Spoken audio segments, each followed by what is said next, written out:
श्री स्वामी समर्थ. स्वामी महाराजांच्या कृपेने तुमच्या सर्व इच्छा मनोकामना पूर्ण हो.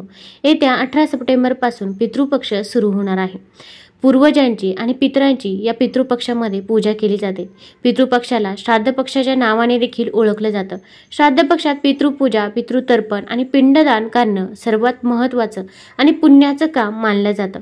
असं म्हणतात की जे व्यक्ती श्राद्धाचं कार्य करतात त्यांना पितृदोषापासून मुक्ती मिळते आणि हे कार्य केल्याने पूर्वजांना मोक्ष प्राप्ती मिळते.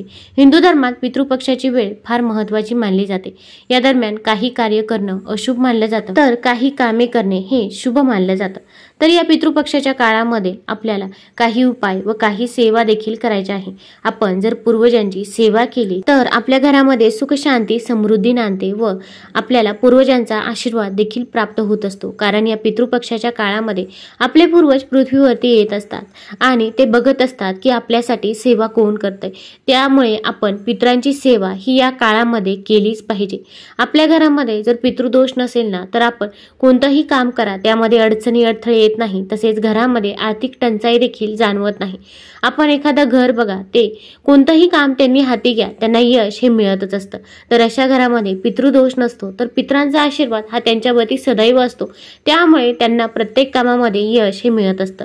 तर आपल्या घरामध्ये पितृदोष असो किंवा नसो पण आपल्याला या पितृपक्षाच्या काळामध्ये काही गोष्टींची काळजी ही घेणे गरजेचं आहे. आपल्याला घरामध्ये काही भाज्या अशा आहेत की ज्या चुकूनही बनवायच्या नाही.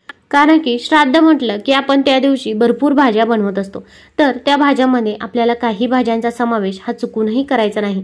भरपूर वेळा आपल्याला काही गोष्टी माहीत नसतात आणि आपल्याकडून या छोट्या छोट्या चुका होऊन जातात. मग आपण म्हणतो की मी पूजा केली, सेवा केली तरी पण मला त्याचे फळ मिळाले नाही, उलट मला दुष्परिणाम हे भोगावे लागले. तर आपल्याकडून या चुका होतात त्यामुळे दुष्परिणाम आपल्याला भोगावे लागतात. तर या पितृपक्षाच्या काळामध्ये कोणत्या भाज्या खाऊ नये, कोणते उपाय करावे याबद्दलची सर्व माहिती मी आज तुम्हाला या व्हिडिओमधून देणार आहे. तत्पूर्वी तुम्ही चॅनलवरती नवीन असाल तर चॅनलला लाईक करा आणि सबस्क्राईब देखील करा.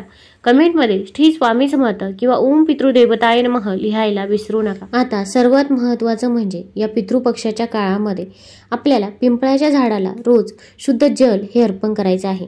तुमच्या इथे जवळच जर पिंपळाचं झाड असेल तर आवर्जून तुम्ही तिथे रोज शुद्ध जल हे अर्पण करावं.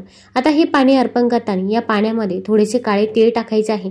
तसेच गंगाजल असेल तर गंगाजल देखील या पाण्यामध्ये 2 थेंब टाकू शकता. आणि जर असं पाणी आपण पितृपक्षामध्ये रोज पिंपळाच्या झाडाला अर्पण केलं तर आपल्याला पितरांचा आशीर्वाद हा प्राप्त होत असतो व पितरांना देखील मोक्ष प्राप्ती ही होते. कारण की या पितृपक्षाच्या काळामध्ये आपले पित्र हे पिंपळाच्या झाडावरती येतात तसेच आपल्या उंबरठ्याजवळ येतात अशी मान्यता आहे. पितृपक्षात ब्राह्मणांना भोजन आणि वस्त्रदान करून श्राद्ध करणं फार शुभ मानलं जातं. तुम्ही या काळामध्ये श्राद्ध हे जरूर करावं. अगदी श्राद्ध करणे शक्य नसेल किंवा काही अडचणी असतील तर तुम्ही त्याऐवजी दान केलं तरी पण चालेल. पण या काळामध्ये आपण दान किंवा श्राद्ध हे करायचंच आहे की ज्यामुळे आपल्या पितरांना शांती मिळत असते व आपल्या घरात देखील सुख शांती समृद्धी नांदते. श्राद्ध पक्षात गाय, कावळा, कुत्रा आणि मुंग्यांना भोजन देणं फार लाभदायक मानलं जातं. पण जर आपल्या दाराजवळ गाय, कुत्रा, कावळा, मांजर असे प्राणी आले तर अशा मुकाजीवांना आपण काठी उचलायची नाही किंवा त्यांच्यावरती हात देखील उचलायचा नाही. आपण त्यांना काहीतरी खायला द्या पण ते मुकाजीव आपल्या दारातून तसेच जाता कामा नये. कारण की यांच्या रूपामध्ये देखील आपले पित्र हे येत असतात. त्यामुळे या गोष्टीची आपण काळजी घ्यायची आहे. पितृपक्षामध्ये दररोज स्नान केल्यानंतर लगेच पितरांना जल अर्पण करावे. त्यामुळे त्यांच्या आत्म्याला लवकर समाधान मिळते आणि आपल्याला देखील आशीर्वाद मिळतो. आता या पितृपक्षाच्या काळामध्ये कोणतेही धार्मिक किंवा शुभ कार्य करू नये. मग लग्न असेल किंवा गृहप्रवेश असेल तर ही कार्य आपल्याला या काळामध्ये चुकूनही करायची नाही. मग अगदी तुम्हाला एखादा प्लॉट खरेदी करायचा असेल किंवा फ्लॅट खरेदी करायचा असेल, नवीन गाडी घ्यायची असेल तर ही जी काही कामे आहेत ती आपल्याला पितृपक्षामध्ये चुकूनही करायची नाही. तुम्ही त्या अगोदर करू शकता किंवा त्यानंतर केली तरी पण चालेल. पण त्या काळामध्ये आपल्याला या गोष्टी करायच्या नाही. अगदी विवाह असेल किंवा विवाहाची बोलणी देखील असेल तर ही देखील आपल्याला पितृपक्षाच्या काळामध्ये करायची नाही. हे 15 दिवस आपण पूर्णपणे वर्ज्य करायचे आहे. कारण की हे 15 दिवस फक्त पितरांसाठी असतात. या काळामध्ये आपण फक्त पितरांची सेवा करणे हेच खूप महत्त्वाचे आहे. तसेच कोणतंही शुभ कार्य असेल, मग लग्न असेल, त्यासाठी कोणतीही खरेदी करायची असेल तर ती देखील खरेदी आपण या काळामध्ये करायची नाही. तसेच पितृपक्षाच्या काळामध्ये नवीन वस्त्र खरेदी करू नये असे देखील म्हणतात. तुम्हाला जर नवीन वस्त्र परिधान करायचे असतील तर ते तुम्ही अगोदर किंवा नंतर खरेदी करू शकता. या काळामध्ये आपल्याकडून कोणत्याही वडीलधाऱ्यांचा अपमान होणार नाही, पूर्वजांचा अपमान होणार नाही याची काळजी घ्यायची आहे। तसेच घरामध्ये भांडण तंटे, वादविवाद, क्लेश हे देखील करायचे नाही। अगदी घरामध्ये लहान मुले असतील ते देखील भांडत असतात, तर अशामध्ये देखील भांडण होऊ द्यायची नाही। किंवा आपण देखील सासू सुना असतील तर त्यांनी देखील या काळामध्ये चुकूनही भांडायचे नाही। आता पितृपक्षाच्या काळामध्ये आपण कांदा, लसूण हा वर्ज्य करायचा आहे, पण त्यासोबत काही अशा भाज्या आहेत की ज्यांचे सेवन आपल्याला करायचे नाही। तर त्यामध्ये महत्त्वाची भाजी म्हणजे आपण कोबीची भाजी ही चुकूनही बनवायची नाही। आता जेव्हा श्राद्ध असते तेव्हा आपण भरपूर प्रकारच्या भाज्या बनवत असतो, तर या भाज्यांमध्ये आपण कोबीच्या भाजीचा समावेश हा चुकूनही करायचा नाही, याची काळजी घ्यायची आहे। तसेच त्यानंतर दुसरी भाजी म्हणजे आपण वांग्याची भाजी देखील श्राद्धामध्ये करायची नाही। आता आपल्या पूर्वजांचे श्राद्ध असते, त्यामुळे त्यांना ज्या काही भाज्या आवडत असतात त्या भाज्या आपण करत असतो। त्यांना अगदी कोबीची भाजी किंवा वांग्याची भाजी आवडत असली तरी पण आपण या दोन भाज्यांचा समावेश हा चुकूनही करायचा नाही। त्यानंतरची तिसरी भाजी आहे ती म्हणजे काळ्या हरभऱ्याची भाजी। तर ही काळ्या हरभऱ्याची भाजी देखील आपण अगदी घरामध्ये देखील 15 दिवस बनवायची नाही, किंवा पितरांचे जेव्हा श्राद्ध असतो तेव्हा देखील आपण या भाजीचा समावेश हा चुकूनही करायचा नाही। अगदी लहान मुलांना देखील आपण या काळामध्ये काळे हरभरे हे देऊ नये। आता त्यानंतर या पितृपक्षाच्या काळामध्ये आपण मांसाहार हा पूर्णपणे वर्ज्य करायचा आहे। अगदी तुमच्या पितरांना मांसाहार आवडत असेल तरी पण या 15 दिवसाच्या काळामध्ये आपण मांसाहार हा पूर्णपणे वर्ज्य करायचा आहे। तसेच कांदा, लसूण याचा देखील समावेश आपण भाज्यांमध्ये चुकूनही करायचा नाही, कारण की कांदा, लसूण हा देखील तामसिक आहारामध्ये मोडत असतो।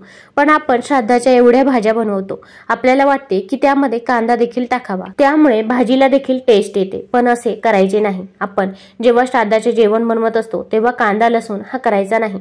आणि जर तुम्हाला शक्य असेल तर या 15 दिवसामध्ये तुम्ही देखील कांदा, लसूण हा पूर्णपणे वर्ज्य करायचा आहे। तर आता जेव्हा पितृपक्षाच्या भाज्या बनवत असतो तेव्हा कोणत्या भाज्यांचा समावेश करावा, तर गिलके, कारले, गवार, भेंडी, मेथी, चक्की, डांगर, मुगाची उसळ, चवळी, भात, खीर, पुरी, भजे। तसेच सर्वात महत्त्वाचं म्हणजे उडदाचे वडे बनवायला आपण विसरायचे नाही, कारण की जेव्हा पण श्राद्धविधी असतो तेव्हा उडदाचे वडे हे सर्वात महत्त्वाचे असतात, त्याशिवाय आपला नैवेद्य हा अपूर्ण मानला जातो। तसेच आता तुम्ही जेव्हा खीर बनवत असता तेव्हा ती खीर शेवयाची खीर बनवावी, कारण की काही ठिकाणी या खिरीमध्ये धान्यांचा वापर केला जात नाही। आता तुमच्या इकडे जशी पद्धत असेल तशा पद्धतीने तुम्ही हा नैवेद्य बनवू शकता। तसेच या भाजीमध्ये डांगराची भाजी बनवणे याला देखील खूप महत्त्व आहे। डांगराला काशी फळ असे देखील म्हटले जाते, त्यामुळे संपूर्ण महाराष्ट्रामध्ये जेव्हा पण पितृपक्ष असतो तेव्हा डांगराची भाजी ही श्राद्धामध्ये बनवली जाते। आता या पितृपक्षाच्या काळामध्ये केस किंवा नखे कापू नये असे देखील म्हणतात। तुम्हाला जर शक्य असेल तर या नियमाचे पालन देखील तुम्ही करू शकता।